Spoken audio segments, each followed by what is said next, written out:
Hi, welcome to my channel, Sticking with Steve. Today I'm going to update my Reading Through the World passport.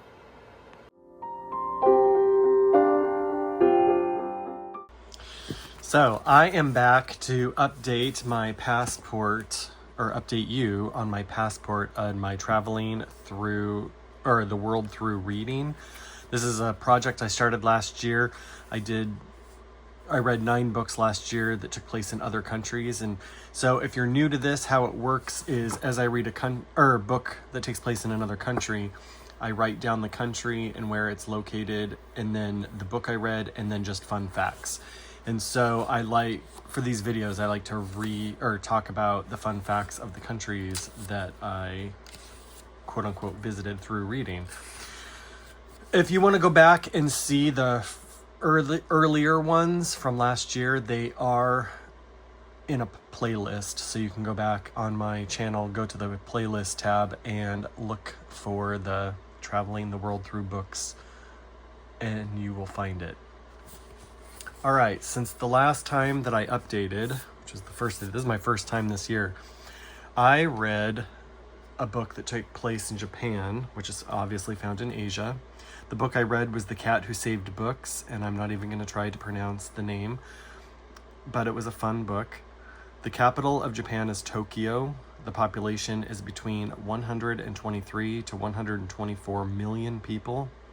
The national dish is Japanese curry rice. They don't officially have a dish, but it's unofficially considered.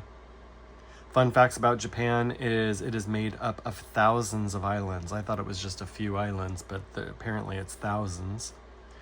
KFC is eaten traditionally at Christmas. It is the hub for vending machines. Their culture encourages polite slurping. So slurping your soup apparently is a very polite thing to do there. Tipping is not practiced and can be considered rude in Japan, so keep that in mind if you ever go there. The next one was Latvia, which is in Eastern Europe, and I read the book The Daughters of the Occupation by Shelly Sanders. The capital of Latvia is Riga. The population is 1.862 million people. I can't pronounce the national dish. Fun facts: it is the second oldest flag. It is the birthplace of blue jeans. It is the home to blue cows. I'd never even heard of blue cows, so I looked it up. They have like a bluish, kind of purplish kind of tint to them. It's really interesting. You should Google that. They are credited with the first decorated Christmas tree in the world. Ice hockey is the most popular sport. The summer solstice is the biggest celebration of the year, and they have over 12,000 rivers. The next country I visited through books was Ukraine in Eastern Europe. I read The Last Green Valley by Mark Sullivan. The capital of Ukraine is Kiev. Population is 37.86 million, although that is going to be less because of the war that has just ravaged that country. So please say a prayer for them if you think about it. The national dish is borscht. It is a soup made with potatoes and beets and cabbage, I believe. Fun facts: it is the largest country in Europe.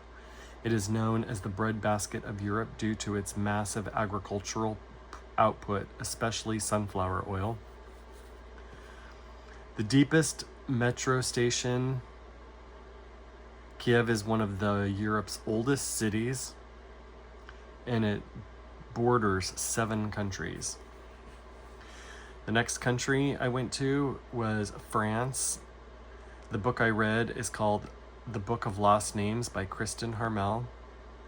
The capital of France is Paris. The population is 68.52 million.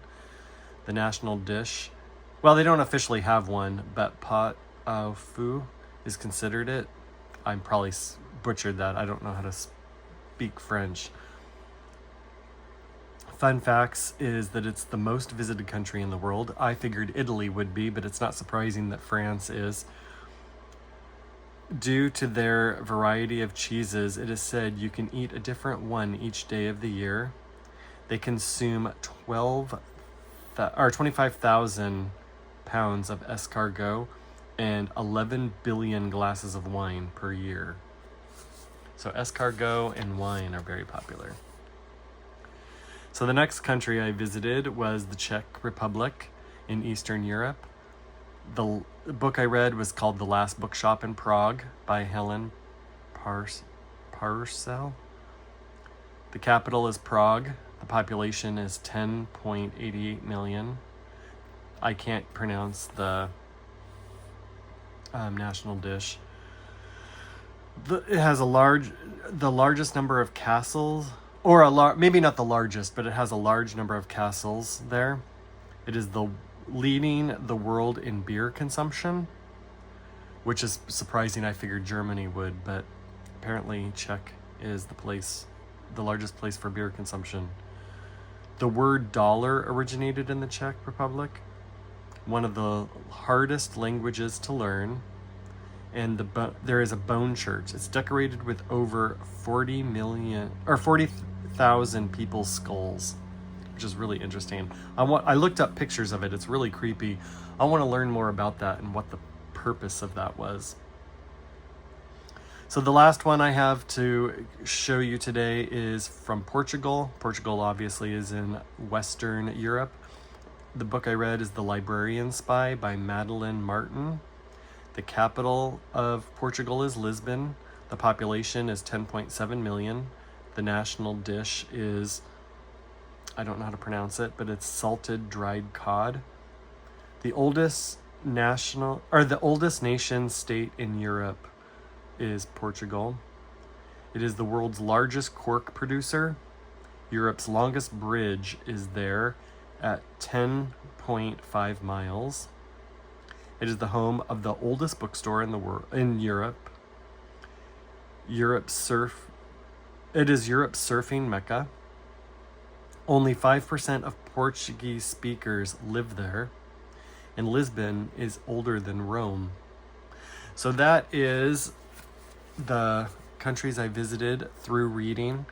If you are interested in checking out more of the videos and seeing all the different places I've gone so far, check it out. I'm going to put in the description the list of all the books I read, so in case you're interested in checking them out for yourself. If you have any suggestions on books I can read to travel to other countries through books, put them in the description, put them in a comment and I will look into it. I prefer novels. I'm currently reading right now a book that takes place in Australia, so when I'm done with that one, I'll be adding Australia to the list. But anyway, thank you so much for coming. I hope you liked this.